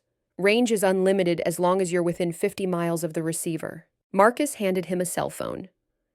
This has a panic button disguised as a calculator app. If you're in immediate danger, press the app and we'll know to extract you. Extract me how? We're still working on that part. Colonel Patterson joined them on Sunday evening, bringing official military documentation that supported their theory about Blackwater's illegal activities. I've been making inquiries through official channels, he reported. Blackwater Solutions has contracts with the CIA, Defense Intelligence Agency, and National Security Agency. They're providing personnel for classified operations that Congress doesn't know about. Robert absorbed this information. So they're not just recruiting veterans for private security work. They're recruiting them for quasi-governmental operations that bypass normal oversight. That's what it looks like. And if a veteran refuses recruitment or becomes a whistleblower risk, they use their federal connections to create legal and financial problems. Mike whistled softly. That's not recruitment. That's coercion on a national scale. Which means, Robert said quietly, that what we're doing isn't just about protecting individual veterans. It's about protecting democracy itself. Monday morning arrived with unexpected snow, unusual for Virginia in late spring. Robert drove to Richmond through white-dusted streets, thinking about the men and women who depended on him to succeed. Sarah, who needed to know that libraries could be safe spaces. Danny, who needed to know that good people didn't abandon their responsibilities. Marcus and Mike, who needed to know that their old teammate could still complete impossible missions. And dozens of unknown veterans who needed to know that someone was fighting for them. The Blackwater building looked different in the snow, less corporate and more fortress-like. Robert parked in the visitor lot and walked through the front doors, wearing his recording equipment and carrying documents that identified him as exactly the kind of veteran they couldn't afford to lose. David Keller met him in the lobby, accompanied by two other men Robert didn't recognize. Mr. Hayes, good to see you again. This is Dr. Harrison, our staff psychologist, and Mr. Blake, our security director. Robert shook hands with both men, noting the careful way they studied his face and posture. Gentlemen, Robert said, I'm looking forward to learning more about your operation. Dr. Harrison smiled. Mr. Hayes, I think you'll find that we're learning just as much about you. As they walked toward the elevators, Robert felt the familiar alertness of a soldier entering enemy territory. The mission had begun. The evaluation process was more intensive than Robert had expected. Medical tests, psychological assessments, polygraph examinations, and detailed interviews about his military service. But it was the questions they didn't ask that told him the most. Nobody asked about his current living situation in Millbrook. Nobody asked about his library work or his relationships with Sarah and Danny. Nobody asked about the federal investigation or the identity complications that had supposedly led him to seek private employment. They already knew all of that. Instead, they asked about specific military operations, classified missions, and personnel records that should have been sealed forever. Mr. Hayes, Dr. Harrison said during one session, Your psychological profile suggests someone with access to highly sensitive information that could be valuable in the right context. What kind of context? Government contracts sometimes require personnel with specific knowledge and experience, knowledge that can't be obtained through normal training. Robert kept his expression neutral. I'm not sure what you're referring to. Mr. Blake leaned forward. Mr. Hayes, we know about Syria. We know about the missions that were classified above top secret. We know that you and your team conducted operations that officially never happened. The room fell silent except for the hum of air conditioning and the distant sound of traffic. I'm not authorized to discuss classified operations, Robert said carefully. You don't need authorization, Blake replied. You need employment with a company that has the proper clearances and the right contacts. Dr. Harrison opened a thick file. Mr. Hayes, Blackwater Solutions holds contracts that require personnel with your specific background. Operations that officially don't exist, conducted by people who officially aren't there.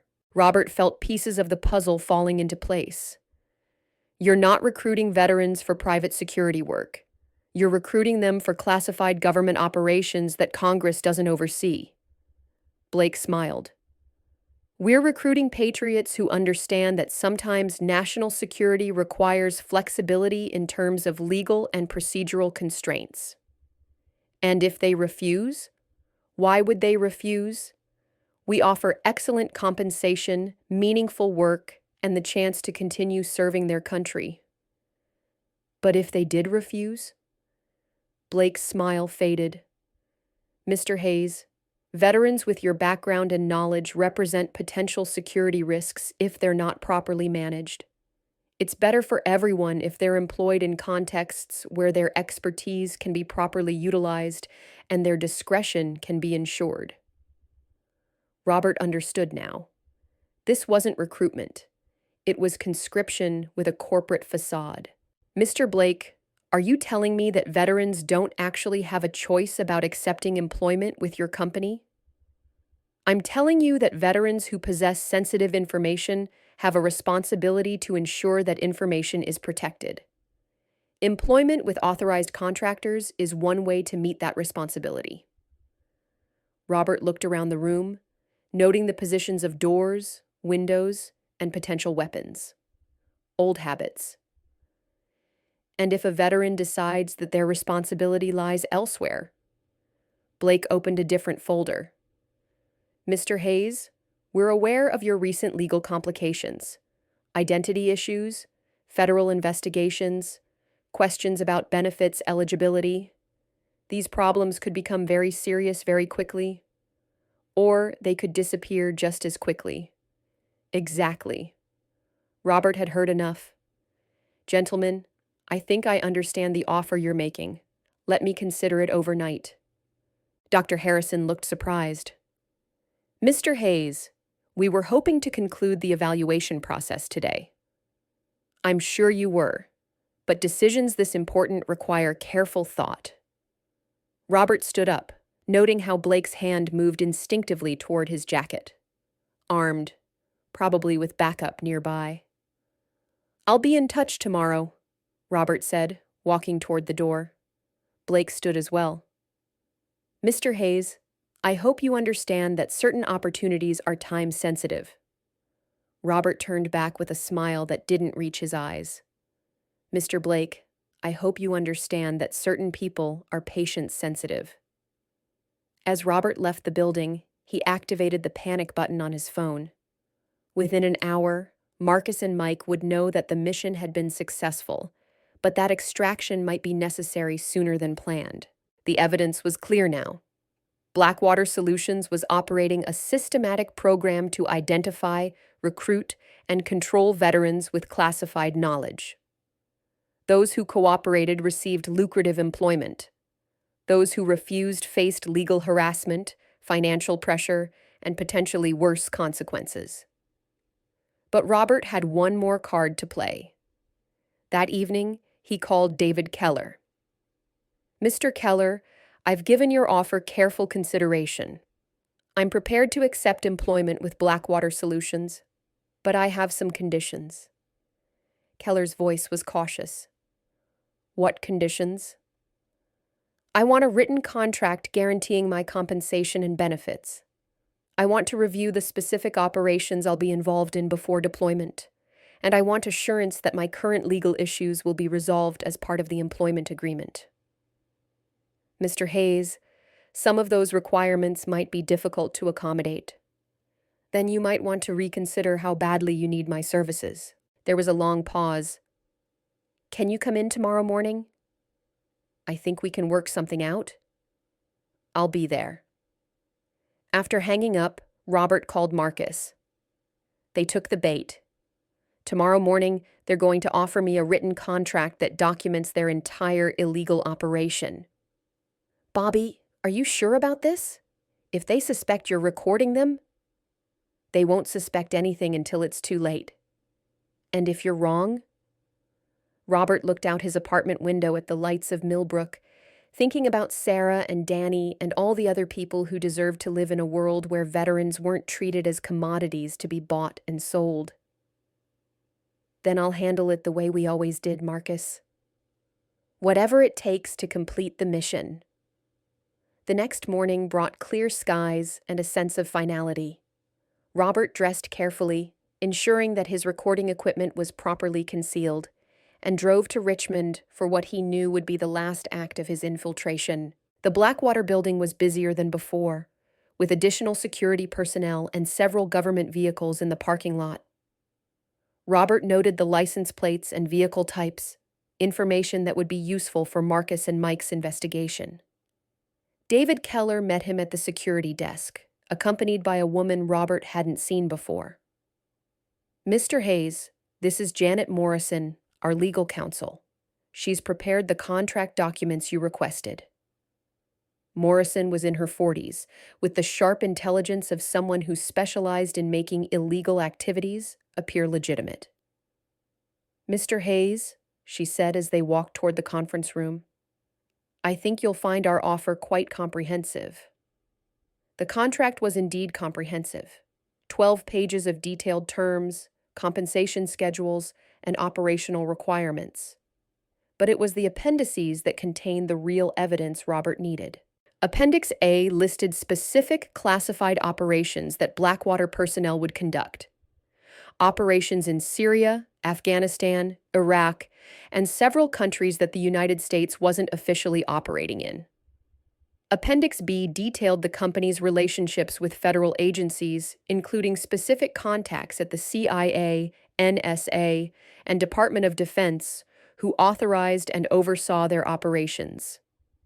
Appendix C outlined procedures for handling personnel security issues, including methods for pressuring reluctant recruits and neutralizing potential security risks. This is quite detailed, Robert said, turning pages slowly to ensure his recording equipment captured everything. Morrison nodded.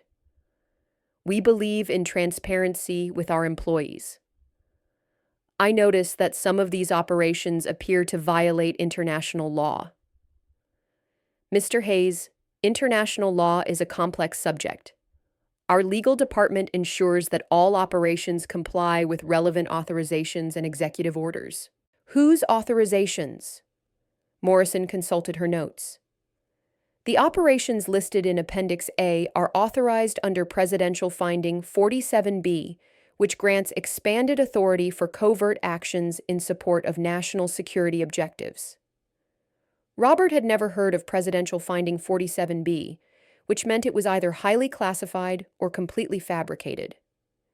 And the personnel security procedures in Appendix C? Standard industry practices for managing sensitive information and personnel. Robert read the appendix more carefully, noting specific references to financial pressure, legal harassment, and physical security measures for uncooperative targets. Ms. Morrison, these procedures appear to describe systematic coercion and intimidation. Morrison's expression hardened slightly. Mr. Hayes, veterans who possess sensitive information have certain responsibilities, Sometimes those responsibilities require guidance. Guidance? Assistance in making choices that serve both their personal interests and national security requirements. Robert closed the contract folder. I'd like to review this more carefully before signing. Keller spoke for the first time since entering the room. Mr. Hayes, this offer is contingent on immediate acceptance. We have operational requirements that can't wait for extended deliberation. How immediate? Morrison pulled out a pen. Sign now, or the offer is withdrawn. Robert looked around the room, noting the positions of the 3 Blackwater personnel and calculating his options if the situation turned violent. And if I decline? Blake, who had been sitting quietly in the corner, finally spoke. Mr. Hayes, declining isn't really an option for someone in your position. My position? A veteran with classified knowledge, facing federal investigation, with limited financial resources and no legal support. You need this job more than we need you. Robert smiled. Mr. Blake, I think you've misjudged my position. He stood up, pulling out his cell phone. Marcus, did you get all of that? The confusion on their faces was immediate and gratifying. Marcus Webb, my former team leader, has been recording this entire conversation, along with yesterday's evaluation session and my previous interviews with your staff. Morrison reached for the contract folder, but Robert was faster. I wouldn't do that, Ms. Morrison. Those documents are now evidence in a federal investigation. Blake's hand moved toward his jacket, but stopped when Robert shook his head. Mr. Blake, I spent 25 years in special operations. If you draw that weapon, you'll regret it for the approximately 3 seconds you have left to live. The room was silent except for the sound of footsteps in the corridor outside. Gentlemen, Robert continued, in about 30 seconds, FBI agents are going to come through that door with warrants for your arrest. Your choice is whether they find you cooperative or unconscious. Keller found his voice.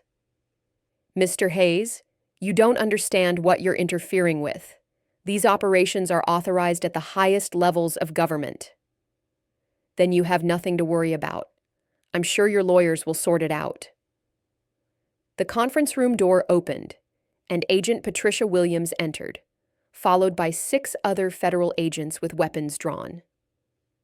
Ladies and gentlemen, Agent Williams announced, you're all under arrest for conspiracy to defraud the United States government, illegal coercion of military veterans, and violation of federal contracting regulations. As the Blackwater personnel were handcuffed and led away, Agent Williams approached Robert. Mr. Hayes, on behalf of the Federal Bureau of Investigation, I want to thank you for your cooperation in this investigation. Robert nodded. Agent Williams, how many other veterans were they targeting? Based on the evidence you provided, at least 200 across 15 states. Your actions may have saved dozens of lives and prevented hundreds of illegal recruitments. What happens now? Congressional hearings, federal prosecutions, and a complete review of private military contracting procedures. This case is going to change how the government oversees these companies. As Robert walked out of the Blackwater building for the last time, he found Marcus and Mike waiting by his truck. Bobby, Marcus said, wrapping him in a fierce hug. I can't believe you pulled that off. We pulled it off. All of us.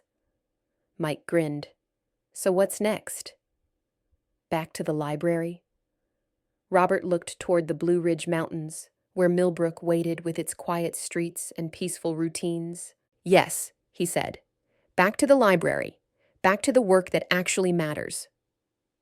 3 hours later, Robert walked through the doors of the Millbrook Public Library to find Sarah and Danny waiting with a banner that read, Welcome Home, Hero. Sarah, Robert protested, I'm not a hero. I'm just a library volunteer who got involved in something bigger than himself. Sarah smiled. Robert, do you know what a hero really is? What? Someone who protects people who can't protect themselves. Someone who stands up to bullies, no matter how powerful they are. Someone who keeps his promises, even when it's dangerous. Danny nodded enthusiastically. And someone who helps kids with homework and doesn't let anyone push them around. Robert looked around the library, at the books waiting to be shelved, the computers ready to help students with research, the quiet corners where people could find peace and knowledge. In that case, he said, pulling on his library volunteer name tag, I guess I'll get back to work. As Robert returned to his familiar routine of shelving books and helping patrons, he reflected on the events of the past weeks. The federal investigation would continue for months, possibly years. Congressional hearings would examine the entire private military contracting system. Dozens of veterans would be freed from illegal coercion and harassment. But for Robert Hayes, the real victory was simpler. The knowledge that he could go to sleep each night in Millbrook, Virginia, surrounded by people who cared about him, working in a place that mattered, living under his own name without fear or apology. Sometimes the greatest battles were fought not with weapons or tactics, but with courage and truth, and the simple determination to protect the things that made life worth living. And sometimes, the most important victory was just being able to come home. If this story touched you, don't forget to like, comment, and subscribe. We'd love to hear what inspired you the most. And where in the world are you watching from? Let us know below.